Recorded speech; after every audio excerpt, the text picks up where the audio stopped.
All right, let's talk about our mornings. Because right now there's this battle going on for how we start our day.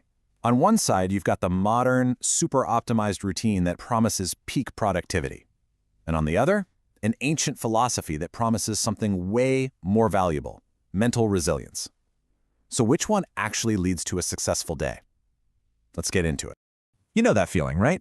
That awful, piercing sound in the pitch dark, your hand fumbles to shut it off, and before your feet have even touched the floor, the weight of the day, all the emails, the deadlines, it's already crushing you. Welcome to the modern hustle.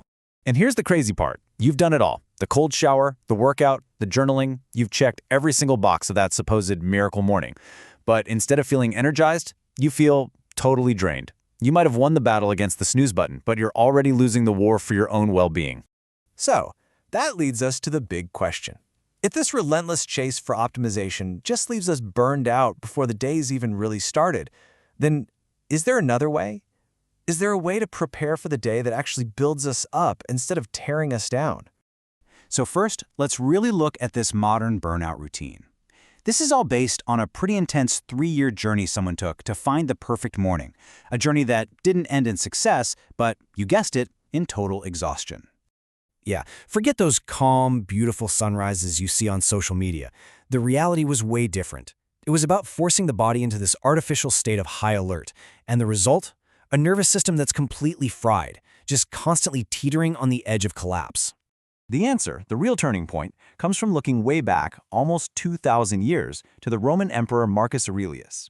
See, he wasn't trying to optimize his inbox. He was forging mental armor for war, for betrayal, for the crushing weight of an entire empire.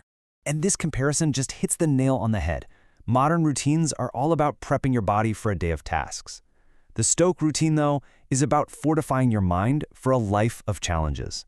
In a world of constant notifications and anxiety, which one of those do you think we really need more? So, what does this ancient approach actually look like? How do you do it? Well, let's break down 3 specific rituals you can use to start building your own mental fortress. We're going to explore how to rehearse for disaster, how to put your problems into a cosmic perspective, and how to conduct a daily audit of your own character. This is the real foundation of a Stoic morning. Okay, the first ritual sounds, well, it sounds a little dark, I'll admit. It's called premeditation malorum, which means the premeditation of evils. But the point isn't to be a pessimist. Think of it more like an emotional vaccine. You give yourself a small, controlled dose of what you're afraid of to build up your immunity to it. The philosopher Seneca put it perfectly. When you mentally walk through potential problems, you rob them of their power to shock you and send you into a panic. You're not wishing for bad things to happen, you're just getting ready, so if they do, they can't shatter you. So here's how you actually do it. You sit down and you visualize things going wrong during your day. Maybe a big project gets rejected or an important meeting goes completely sideways. You let yourself feel that initial sting of panic or disappointment. And then, and this is the most important part, you imagine yourself responding calmly, rationally. You've already practiced it, so you're not so afraid of it anymore. The second ritual is all about shifting your perspective in a really powerful way. Marcus Aurelius called it the view from above. It's basically an exercise designed to make your anxieties feel tiny by showing you just how small they are in the grand scheme of things. Let's actually try it right now. Imagine zooming out from where you are. See your building, then your city, then your whole country. Keep pulling back until our entire planet is just this pale blue dot hanging in the vastness of space.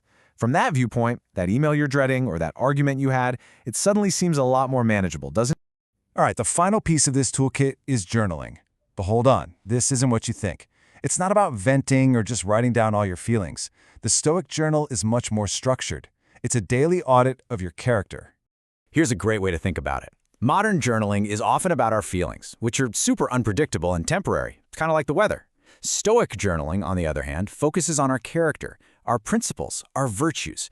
That's like the architecture of who we are, the structure that's still standing long after any storm has passed.